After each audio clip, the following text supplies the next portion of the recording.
एक बात बहुत अच्छे से अपने भीतर उतारिए। आपको लगता है मेरा पति बहुत मेहनत करता है और उसका कोई फल नहीं मिल रहा, बहुत परिस्थिति नीचे जाती जा रही है, खूब डाउन होते जा रहे हैं, हमारे पास में कुछ भी नहीं है। यहाँ तक कि मेरे पास इतना भी नहीं कि मैं सीहोर कुबेरेश्वर धाम भी चले जाऊं और रुद्राक्ष उत्सव की कथा सुनकर। आपको लगता है ऐसा कि आपके पास में नहीं है इतना और मैं सीहोर तक भी नहीं जा पाऊं, मेरे पास धन नहीं। जितने आस्था चैनल पर सुन रहे हो, जितने मोबाइल पर सुन रहे हो, जितने यहाँ पंडाल में सुन रहे हो, आपको लग रहा है मेरा ये काम नहीं हो रहा, मेरे पास में इतना नहीं है, मेरा बहुत व्यापार कर रहे हैं पर आ ही नहीं रहा, धन कहीं से नहीं आ रहा, बहुत टेंशन में जीवन चल रहा है। तब 7 बेलपत्र लेना है। कितनी बेलपत्र लेना है? 7 बेलपत्र में से सबसे पहली बेलपत्र, घर से जब चलो तो घर के पास में जो घर के अंदर रसोई घर में मटका होता है, क्या बोलते हैं यहाँ पर, हंडा, मटका, गगरा, घड़ा, जिसमें तुम पानी भरते हो, टंकी, बाल्टी, जो भी होता है रसोई घर में जो पानी भरते हो तो पीने के लिए, हंडे में, बॉटल, उसमें टंकी में, जिसमें भी तुम भर के रखते हो, एक बेलपत्र उस हंडे के पास में, मटके के पास में वहां रखना है। घर से उसी मटके में से एक पानी लेना है, उसी हंडे में से एक लोटा जल लेना है, उसको लेकर जाना है। एक बेलपत्र वहां रख दी, बची कितनी? 6 बेलपत्र में से चलते चलते एक बेलपत्र पानी लेकर जब जाओ तब एक बेलपत्र बेलपत्री के वृक्ष के नीचे बेलपत्र चढ़ा के उस पर जल चढ़ा देना। 6ठी बेलपत्र, जल को पूरा मत चढ़ाना, जल लेकर चढ़ाना। 5वें नंबर की बेलपत्र नंदीश्वर के पास में, जिस नंदी का पांव ऊपर की ओर हो, एक पांव नीचे दबा रहता है, पांव ऊपर वाले पांव के पास में एक बेलपत्र रख देना। 5वें नंबर की बेलपत्र वहां रख दीजिए। 4थे नंबर की बेलपत्र अशोक सुंदरी वाली जगह, हमने कई बार आपको अशोक सुंदरी का स्थान बताया। ये जलाधारी, यहाँ जो बीच में से जल बहता है, बीच में एक मोटी लाइन होती है, अशोक सुंदरी। 4थे नंबर की बेलपत्र यहाँ रख दीजिए, थोड़ा सा जल समर्पित कर दीजिए। 3रे नंबर की बेलपत्र यहां बैठकर जल चढ़ा रहे हो तो यहां रखो, यहां बैठकर जल चढ़ा रहे हो तो यहां रखो, यहां बैठकर चढ़ा रहे हो तो यहां रखो, मतलब पार्वती जी का जो हस्त कमल है उस पर रखना है और उस पर जल चढ़ाना है। 3रे नंबर की। 2रे नंबर की बेलपत्र शंकर भगवान का जो शिवलिंग है उसके ऊपर बेलपत्र को रखना है।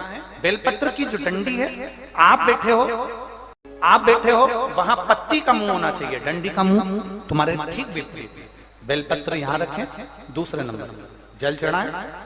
एक बेलपत्र जो 7वें नंबर की है, उस बेलपत्र को जो जलाधारी है जल चढ़ाने वाली, उस जलाधारी का स्पर्श कराएं और उस बेलपत्र को वापस लेकर उसमें से थोड़ा सा जल उस जलाधारी में डाल दें। उस बेलपत्र को जो 7वें नंबर की बेलपत्र है उसका स्पर्श केवल जलाधारी को कर बाबा से विनती कर उस बेलपत्र को किसी भी दिन आप अपने घर में लाकर रख लो और कुबेरेश्वर धाम आप आना चाहते हो, बाबा से विनती कर आना, बाबा ऐसा धन देना कि मैं वहां जाकर लोगों को पानी पिला सकूं, बिस्कुट खिला सकूं, ऐसी कृपा करना। ज्यादा दूर का नहीं सोचना, नजदीक। 7 बेलपत्र का उपाय, 7 बेलपत्र का उपाय शिव जी का एक आनंद फल प्रदान करना। पहली परिंडे के पास, 2री बेलपत्र के वृक्ष के नीचे, 3री नंदी के यहाँ, 4थी अशोक सुंदरी के यहाँ, 5वीं पार्वती जी के यहाँ, 6ठी भगवान शंकर के ऊपर, 7वीं जलाधारी का स्पर्श कराकर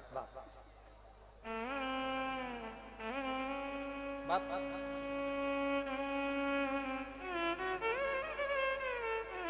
जल कितनी जगह चढ़ेगा? जल कितनी जगह चढ़ेगा? केवल 5 जगह पर। एक बेलपत्री के पेड़ के नीचे, 2रा सुख सुंदरी की जगह, 3रा पार्वती जी की जगह, 4था शिवलिंग के ऊपर और 5वां जो जलाधारी है ऊपर, उस 5 जगह पर एक ही लोटे में से थोड़ा थोड़ा जल वहां चढ़े और बाबा से विनती करना है आपको, बाबा मेरा ये दुख है, आप मिटा दें बाबा, मेरा ये कष्ट है समाप्त करना बाबा, मुझे सीहोर पहुंचना है, कुबेरेश्वर धाम जाना है, रुद्राक्ष उत्सव में लोगों को भंडारा खिलाना है बाबा, इतनी झोली भरना मेरे दाता, मैं स्वस्थ होकर कुबेरेश्वर धाम की धरा पर पहुंच सकूं। बहुत तकलीफ है और नहीं हो रहा काम, बहुत दिनों से लगे हो, नहीं हो रहा, हरा मूंग ले जाओ, मूंग के दाने तो रहते हैं घर में, केवल 31 मूंग के दाने लेकर जाइए, 31 चावल के दाने लेकर जाइए और 31 ही बेलपत्र लेकर जाइए। जिस दिन सोमवार की अष्टमी हो, कौन से दिन?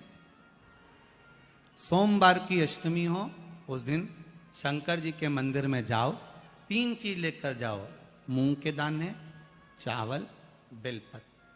चावल जो 31 लेकर गए हो, अपनी कामना कर कर शंकर जी की देहली पर रख दो, चौखट पर, कहीं पर भी एकांत में उसको रख दिया गया। मूंग के जो दाने लेकर गए हो 31, वो नंदी के पास में, जो नंदी का पांव ऊंचा रहता है उस पांव के पास रख दीजिए।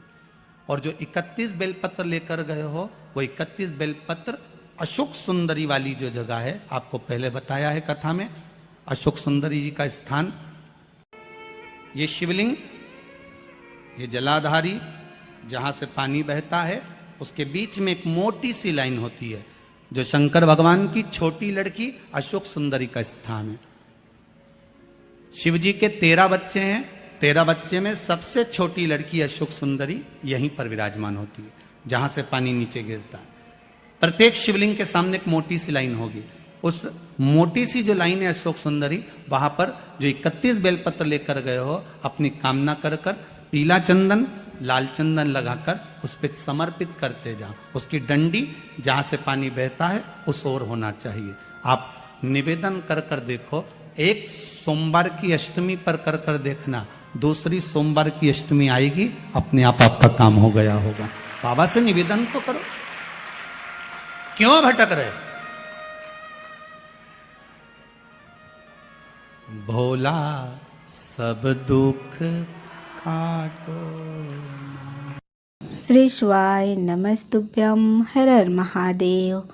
पूज्य गुरु जी पंडित प्रदीप मिश्रा जी द्वारा बताया गया उपाय बहुत ही लाभकारी होता है। तो आशा करती हूँ यह वीडियो आपको पसंद आई होगी।